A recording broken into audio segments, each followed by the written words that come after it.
the Batman. High, একটি breaking news দিব। Batman আসছে বাংলাদেশে। বিষয়টি একটু খোলাসা করাই যাক। স্টার সিনেপ্লেক্স উদ্যোগ নিয়েছে যে তারা নোলান ডে পালন করবে আগামী মাসের 3 তারিখে, অর্থাৎ মে মাসের 3 তারিখ। এই দিন তারা দুটো ছবি মুক্তি দিবে। একটি হচ্ছে ব্যাটম্যান সিরিজের দি ডার্ক নাইট এবং আরেকটি হচ্ছে সায়েন্স ফিকশন ছবি ইন্টারস্টেলার। তো দুটো ছবির জন্যই আমি দারুণ এক্সাইটেড, কারণ দি ডার্ক নাইট কতবার দেখেছি এর কোনো শেষ নেই, কিন্তু কোনোবারই হচ্ছে থিয়েটারে দেখার অভিজ্ঞতা নেই। এইবার 3 তারিখে হচ্ছে আমি ফার্স্ট শো দেখতে চাই, কারণ ব্যাটম্যান আমার খুবই পছন্দের। ব্যাটম্যান, সুপারম্যান, স্পাইডারম্যান এবং হচ্ছে উলভেরিন, এই 4টি ক্যারেক্টার আমার ভীষণ পছন্দের, কারণ আমি এইসব ছবি দারুণ পছন্দ করি। আপনারা অনেকেই জানেন যে ব্যাটম্যান সিরিজগুলো নোলানকে কোথায় নিয়ে গিয়েছিল, কারণ ক্রিস্টোফার নোলান কিন্তু পরিচিত হয়েছেই এই ব্যাটম্যান ট্রিলজি দিয়ে। ব্যাটম্যান ট্রিলজির ব্যাটম্যানস বিগিনস এবং হচ্ছে দি ডার্ক নাইট এবং দি ডার্ক নাইট রাইজেস, এই 3টি ছবি দিয়ে কিন্তু নোলান মানে ব্যাটম্যান সিরিজকে একটি অনন্য উচ্চতায় নিয়ে গেছে, এবং এই উচ্চতা কিন্তু আজ পর্যন্ত কেউ হচ্ছে স্পর্শ করতেই পারেনি। ব্যাটম্যান এবং জোকারের লড়াই থিয়েটারে দেখতে পারবো, এর থেকে মানে একজন মুভি লাভারের জন্য খুশির আর কিছু হয়ই না। ব্যাটম্যান সিরিজের জন্য আমি আরেকটা কারণে এক্সাইটেড, এর মিউজিকের জন্য।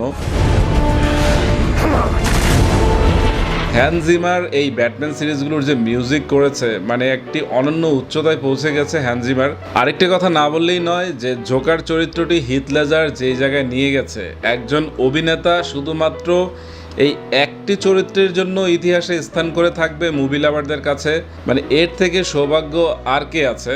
এবং হিথ লেজার জোকার চরিত্রটিকে যেই জায়গায় নিয়ে গেছে, এই জায়গায় আমার মনে হয় না যে আর কোনো অভিনেতা হচ্ছে এটা স্পর্শ করতে পারবে। এই বছর হচ্ছে জোকার 2 আবার মুক্তি পাবে, কিন্তু এই জোকার আর ব্যাটম্যান সিরিজের জোকারের মধ্যে আকাশ পাতাল পার্থক্য। এটা হ্যাঁ, ফোনিক্স খুবই ভালো অভিনয় করেছে, কিন্তু হিথ লেজারের কাছাকাছি স্পর্শ করা সম্ভব নয়।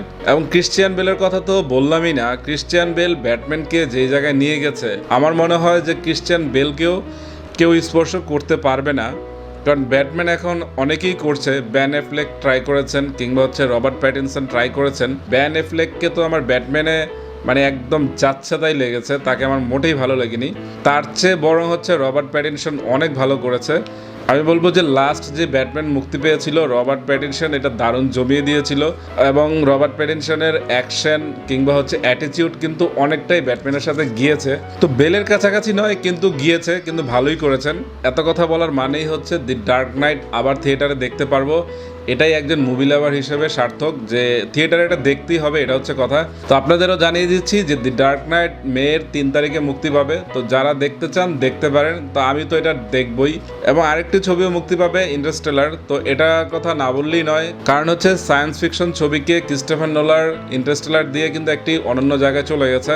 দুটো ছবিরই দেখার আশা আছে। তো ডার্ক নাইট হচ্ছে সবার প্রথম দেখবো, কারণ ব্যাটম্যান ভার্সেস জোকারের যেই লড়াই, সেটা আবার নিজ চোখে দেখতে চাই, এবং নোলানকে সাধুবাদ জানাই যে ব্যাটম্যানকে এমন একটি জায়গায় নিয়ে যাওয়ার জন্য।